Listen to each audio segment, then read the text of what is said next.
for those that don't know, well, for those that know, you guys are going to hear it again. The, ultimate goal for that I have for this channel, obviously along with documenting my journey, is to open up the lifestyle of remote sales, the opportunities, and really is that the industry exists, right? That, the remote high ticket space. And as people have, gotten to know this industry way more, I've gotten like 5 messages from old friends that wants to learn the game. Like they want to get into the sales game. But as you start with anything new, as you probably know, Vic, you know, you just have no idea where to start, how to do it, and what they need to do to eventually, you know, get started, right? Not Yeah. being a leash, but giving value.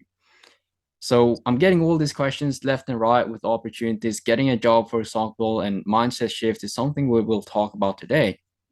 But I'm getting all these questions, and one Jedi I can think of is you. Victor Marshall, and you've gotten very known in the space. You started off, as a sales professional. Now in recruiting for sales positions, you're a recruiter for a staffing and recruiting agency. So I really just want to talk about, first of all, how to get started, and we'll cover all the different aspects, but also the mindset shifts that need to happen for their desirable goal to be reachable, right? Landing a meaningful opportunity and get started. And we'll also talk about, how to properly present and position yourself in this industry, which I find quite important as well. So really it's like, because I like to create this as a very conversational format, right? From your perspective, when I say getting started, because obviously you've been getting started, I've been getting started, but when I ask myself that question, I'm like, shit, where do I start? But Yeah. for you, when I say how do I even get started in remote sales, like what do you first think about? So I think the one of the biggest things to think about when getting started is what's your goal? Like what is the purpose of you coming into the industry? Are you trying Right. to make a bunch of money and do something else? Because you can do that. Are you trying to just, you know, pay your bills? Because you can do that as well. So Yeah. what's your goal and what are you aiming for? Because when you've got that narrowed down, then you can figure everything else out. Then you can maneuver in a way that makes sense to meet those goals. Yeah. So let's say there's 2 aspects I've gotten from the 5 messages, right? Some people wants to learn a new skill set, and the other ones are wanting to try something new. Because Hmm. these 3 out of these 5 are still in university. Like they're studying design, they're studying UX, they're studying like their main areas, but they're willing to learn something new because they see sales as a valuable skill. Hmm. So let's say that's the goal, and they go, how do I find a job? What do you say to that? So I would say first, to the first part of it, sales isn't anything new. What Right. sales is, it's a learning how to reposition conversations to work in your benefit, right? So it's just a conversation between buyer and seller. Yeah. And as a salesperson, you're not even the buyer or the seller. What you are is the bridge between the two. So it's just learning how to communicate with people, learning how to take one person from need to the person who has what they need, right? So Yeah. it's just learning how to be that bridge and bridge that gap. A lot of people come into sales thinking that they have to fulfill, thinking they have to be just like the owner, thinking they have to have an LLC or they have to be a business owner to do it. And it couldn't be further from the truth. While those things are helpful at times, what's really important is that you know how to take a person with a problem or with a need and connect them with a person who has a solution. Yeah. And so when you can do that, then you're a successful salesperson, right? So how do with that thought in mind, how do you get started? Well, how do you find a job? There's 3 different ways.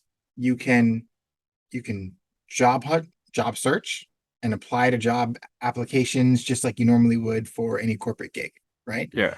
You could find a recruiter like myself and have them go out and find you opportunities that match with your personality and what you're doing and your, your resume and your history.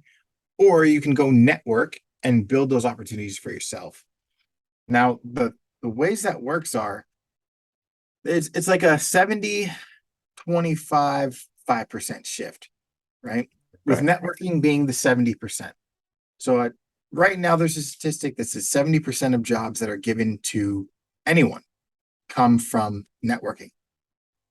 20 to 25% of those other jobs come from recruiters and somebody connecting you with a job. And then Yeah. 5% jobs come from applications and application process. And here's why. When you think about it from a business owner's perspective, if I put a job post out, that means with those statistics, that means that one, no one in my network wanted the job, or my network wasn't big enough to have somebody fill the job, or I didn't ask anyone in my network.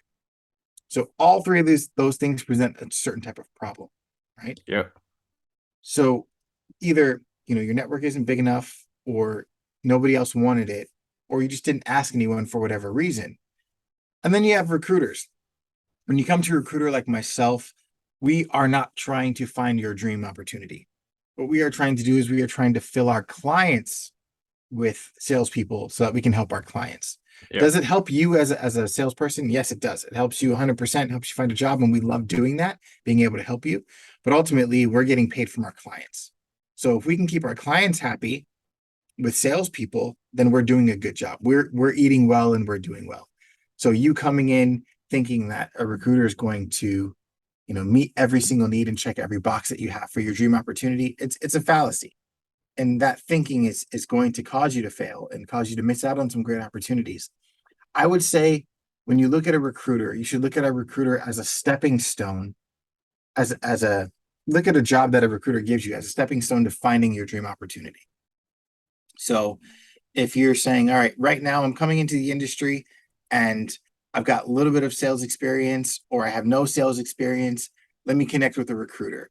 I think it's important. I think it's really important to connect with a recruiter, especially when you're just coming in, because then you can kind of get an understanding of what's needed to fill some of these opportunities. And if they have entry level opportunities, then you're in the know, right? You're in the pipeline, you're in the space in their eye view, so that way they can get you those opportunities. And then the 5% way is job applications. So coming into this industry, you get into these Facebook groups, these LinkedIn groups, even Instagram, you'll see there's a lot of job posts saying, oh, here's an opportunity to make $6,000 to $20,000 a month selling my digital marketing product. I've got top product, it's biggest in the industry.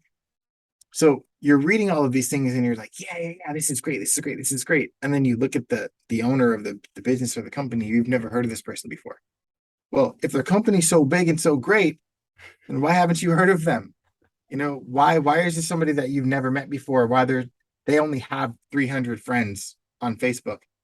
Why is it that the connection is something, one of these things is not like the other, right? You can't Yeah. have a top business without a top owner, correct? So a lot of these companies are looking for people to come and help them build. Yes, they're building for potential and not for what they have right now. So you'll see a job post promising you all of these things when in reality, that's what they're trying to build. So they need you to help build that instead of saying, hey, this is what I have currently. These are reps that are working well. My top rep is making, $20,000. My bottom rep is making $7,000. I have 6 reps and they're all managing in between. I have this many leads coming for you. I've got a process, all of the things that you look for when you're actually looking for a real opportunity. So the problem with job applications is that it's a lot of fluff. And you go to apply for these things and you're applying for a lot of fluff. And often that's where the bottom of people hang out.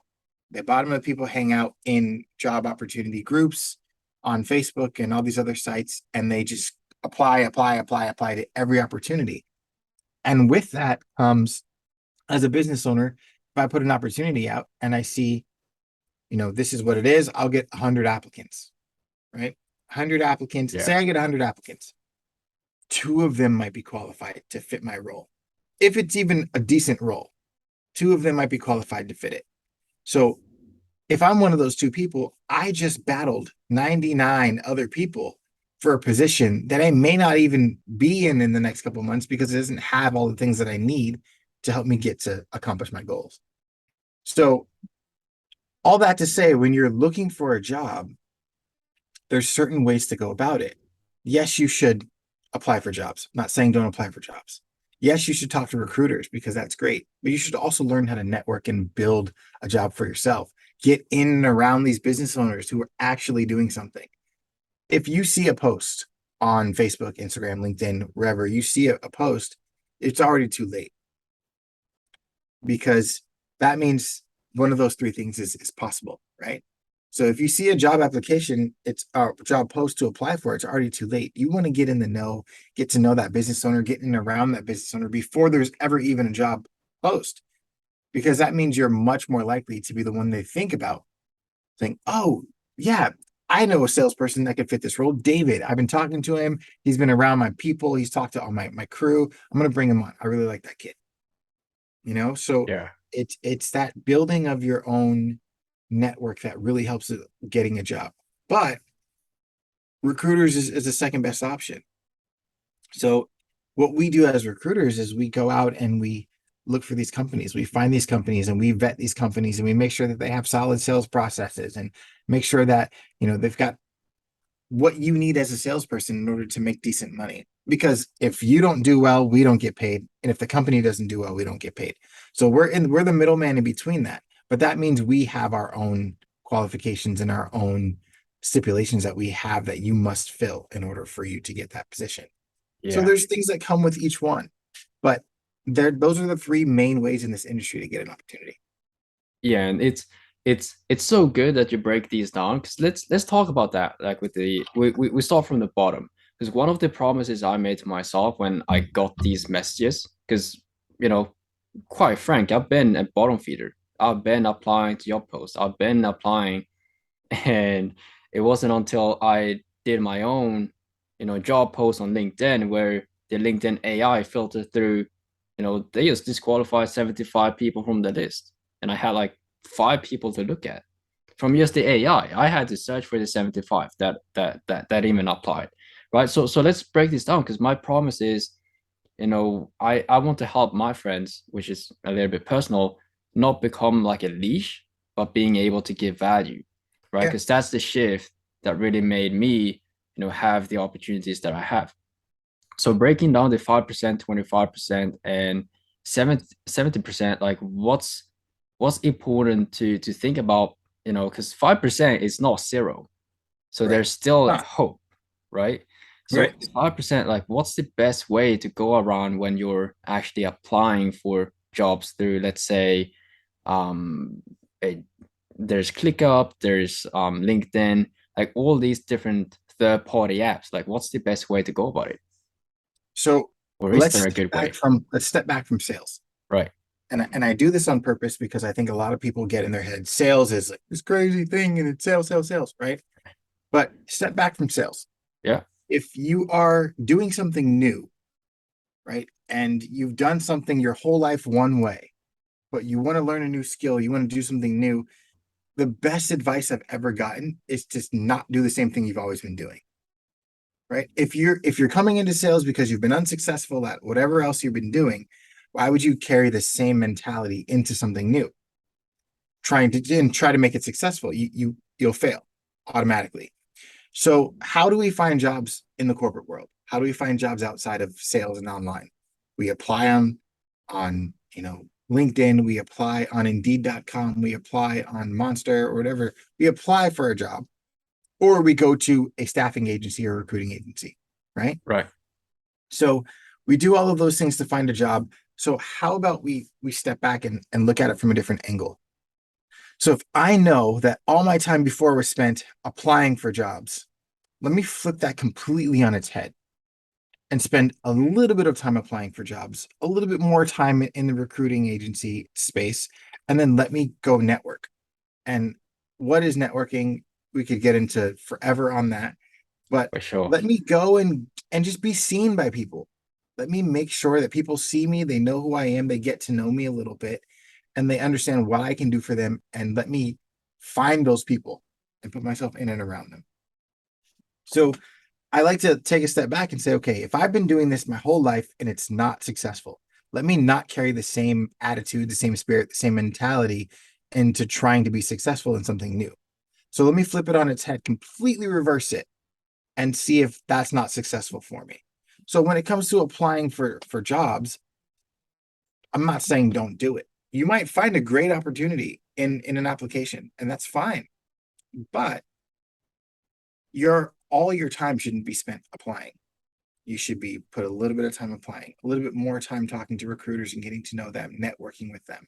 Yeah. And then most of your time should be spent developing your skills and networking and all of that. Because one of the things that networking does that the other two options don't is you get to prove that you can actually do the job. Because what do we do? What is sales? Like we talked about in the beginning, it's just a conversation between two parties, right? So what are you doing when you're networking? You're having conversations with a lot of different people. So if I, as a business owner, am looking for someone to come and have conversations for my business, I'm going to want to make sure that they can have conversations, right?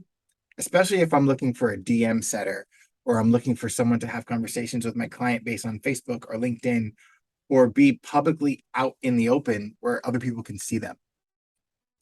I want to make sure that they can do it. So if I have a person who's replying in Facebook groups and who's visible to my clients and to my staff, they're much more likely to get the opportunity. Yeah. I mean, that's the thing, right? Because when people approach networking, the mindset that I've seen is, they don't have a job post out. How am I supposed to get, working with them? Like they don't have anything out. But what people miss out is that companies are always hiring, but they might not always show it. Mm-hmm. So one of the things is the mindset shift that we're heading into right now with creating the opportunity, right?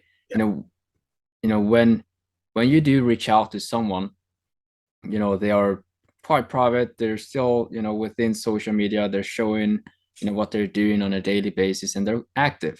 But when you do reach out to one of those top tier companies, what do you aim to achieve? Like, let's say, like in on like overall throughout the process of reaching out, connecting, screening, perhaps landing a meeting, because that's what we do in sales. Mm-hmm. So the ultimate goal is to get the opportunity, right? To land the Right. opportunity that can possibly change your life. But again, if we look outside of sales and we take it to, say, dating, for instance, right? Always I'm the I'm dating. I'm not going to walk up to a girl that I just saw for the first time and be like, "Hi, I like you, marry me." Right? That's either going to get you slapped or ignored, right? But if I take note of who she is, I take note of who's around her, I get to put myself in positions to be around her more by getting to know her friends, getting to know the people that she's around. Maybe she reads a certain book at the park when you walk by her. So I pick up that book and I read it too, to make sure that I understand what's going on, to build something in common with her, right? So that when I eventually approach her, it's not cold. Her friends know me, so she must know a little bit about who I am. We have something in common where the book that she's reading, the book that we've both read now we're in the same places a lot. So we're a lot more able to have a conversation that extends beyond, "Hi, I like you," right? So you're much more likely to get a conversation, an interview process from her than you would if you just cold turkey walked up to her and was like, "Hey, I like you, marry me." Right? It's the same thing with business. A Yeah. lot of times we build business owners and businesses up in our heads to make it this huge, big, scary thing. But in reality, it's a conversation. It's a conversation between one person and another person. And that's all it is. So if you think about it like that, how would you have a regular conversation with someone that you don't know? You would get to know them, and you would be around them, and you would talk to them, you would talk to their friends, you would become friends, you guys would hang out, you'd hang out in groups, you would learn more about each other, you'd laugh together, you'd talk together, you'd get serious, you'd have as much conversation as you could. And then the time would come and you say, "Hey, let me take you on a date." And then you guys are one on one, and then you can turn your charm on, then you can let her know the real you can get to know the real her, and that's when a partnership forms, right? Yeah. It's the same thing with the business. It's the same process. So when you get into this mindset of, oh, this business has everything that I need. This business is big and bad, and they want me to work for them. I want to work for them so bad. And this business owner is like so high above me that I'm just this lowly little ant on the floor and they could crush me at whatever moment, then you're missing out on a huge opportunity. You're missing out on an opportunity to really get to know the business owner, to really get to know the business and provide value, like real value. Right. And so almost like transferring from the dating to sales, that could be resulted in, let's say, commenting, just talking with customer success managers, marketing managers.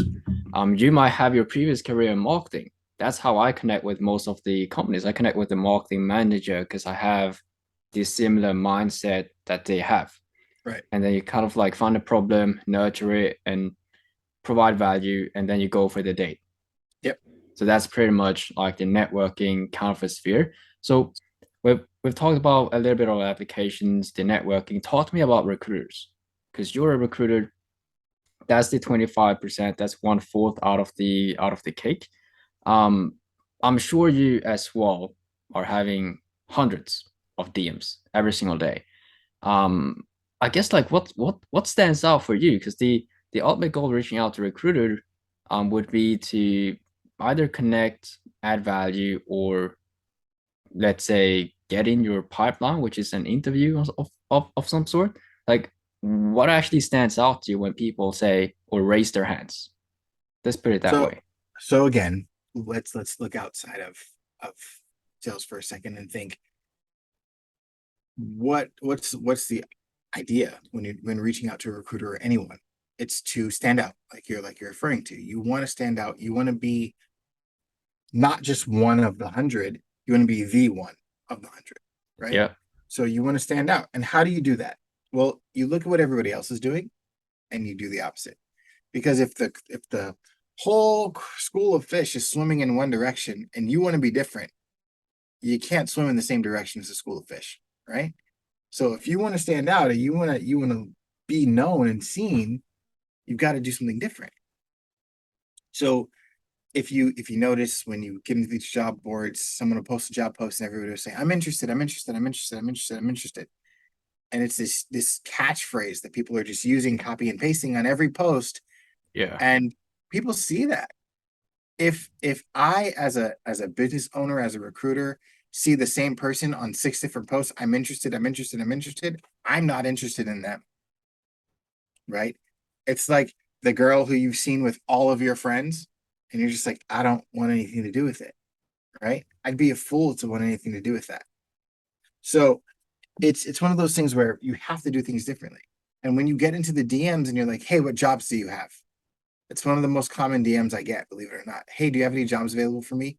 Hey, this is what I want. This is what I'm looking for. Again, you're missing a huge premise of sales. That recruiter is a person, and that recruiter would love a conversation with you, not just that this is what I want. It's not a transaction. You've got to get out of that transactional mindset. Say, okay, this is a conversation. Let me get to know this person. And I don't mean get to know, like, you don't need to know everything about them. You don't need to know, their family, their name, like their kids' names. You don't need to know all of those things. But what you need to know is what they need from you, and how to do that, how to fill that need. And you've got to understand that, like I said earlier, recruiters' job is to satisfy their clients. So if you know that, how do they satisfy their clients? With quality reps. So how do I make a recruiter happy? Be or bring them quality reps. And what that means is people who aren't like everybody else doing what everybody else does. People who have themselves together, have something to present about themselves that makes you say, wow, this person is quality. Have a sort of air about them, like that shows me that they can do the job. If I see as a recruiter, if I see someone in comments and in groups on long periods, like they're commenting, they're liking, they're Yeah. posting, they're engaging, then I'm gonna say, oh yeah, when that person comes in my DMs, I'm like, oh yeah, that person, I've seen them in this person's comment and that person's DM and that like I've seen them around. That's a little bit more of an introduction than just, hi, what jobs do you have? You know, sales is a conversation, yes, but you'll never get that conversation if you're not seen. If Yeah. nobody knows who you are and they know, if I don't know you exist as a recruiter, your dream client doesn't know you exist. I can guarantee that. So if you're coming to me in my DMs and you're just like, hey, what jobs do you have? And I have no idea who you are, that's a real good way to get skipped. It's a real easy way to get skipped over. Oh, mic drop. That's good. All right. So I guess for I guess it's almost like becoming a skill set, right? Because the way that I speak to my, let's say, JD, or the Mhm. way that I speak to other, virtual connections through Facebook is very, very different. Um, the way that I speak to friends and to you, it's super different. But when it comes to what I've found, it's very helpful with, you know, it's just becoming the skill set. Um, I'm learning a lot from Jeremy Minor, and I've tried to NAPQ my mom a couple of times, practicing the way of wordings and languaging. So I guess, because a lot of the people that comment, I'm interested, do you have any jobs, or having the, like, they're either not having the right mindset, or they don't really have the experience.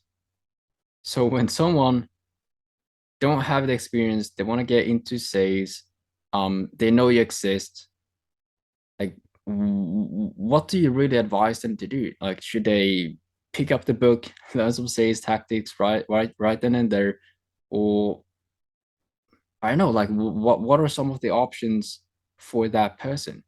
Because I'm sure there's tons of them out there, I would say the biggest thing is remembering that sales doesn't start when you get the job.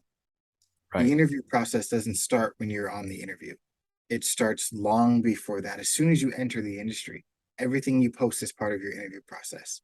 Everything that you say to people, every comment you leave is part of your interview process. So make sure that you're building a portfolio, you're building a resume that when somebody looks your name up, they're seeing all of this stuff that to that's about you. So making sure that how you present yourself is huge because you could have all the experience in the world and still not know how to have a conversation with someone in the DMs. Have not know how to talk to a recruiter because you have experience on the sales call, but you've neglected the rest of the personal development that comes with being a salesperson.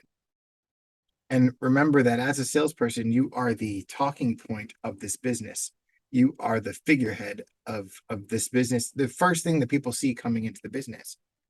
Yeah, So you have to make sure that you put yourself in the position to be the best version of that business, the best representation of that business.